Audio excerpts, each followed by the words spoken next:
ৰাতি জনালো সকলোকে। এতিয়া বৰ্তমান ৰাতিৰ সাজৰ কাৰণে বনাই আছো।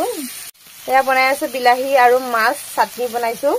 আনফালে আকৌ জিকা দালি আলু বনাইছো আৰু একদম লোকেল জিকাতে ঘৰতে লগা মানে বজাৰৰ পৰা কিনি আনা নহয়। বজাৰৰ পৰা কিনি আনাবোৰ আৰু কি খাবি মানে এদিনতে গোটেই পচি গিলি শেষ হয় আৰু একদম মিঠা নাথাকে জানেনে। এনেকুৱা লোকেল জিকাবোৰ খাবলৈ বহুত ভাল হয়। তো বনাই মেলি হৈ গ'ল। এইফালে ল'ৰা ছোৱালী কেইটাৰ লগত খাবলৈ বহিলো।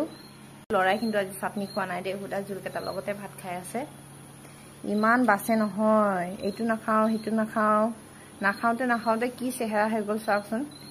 একেবাৰে হাড় আৰু ছাল হৈ গ'লগৈ। আলু ভাজি বনোৱা নাই নহয় বাবা আজি। আৰু এয়া লোকেল জিকাৰ লগত খাবলৈ বহিলো বৰ্তমান। আৰু লোকেল জিকা খাবলৈ বহুত ভাল লাগে, কাৰণ বজাৰৰ জিকাৰ লগত বহুত পাৰ্থক্য আছে। খাবলৈও বহুত মিঠা হয়। মই অকণমান খাই চাইছিলো, বহুত ভাল লাগিছে তৰকাৰীখিনি। আৰু লোকেল জিকা সিজাটো ইমান ধুনীয়াকৈ সিজে নহয়, একদম মানে কোমল হৈ যায়, খাবলৈও ভাল লাগে। গতিকে খাওঁ আৰু ৰাতিৰ ভাত মুঠি।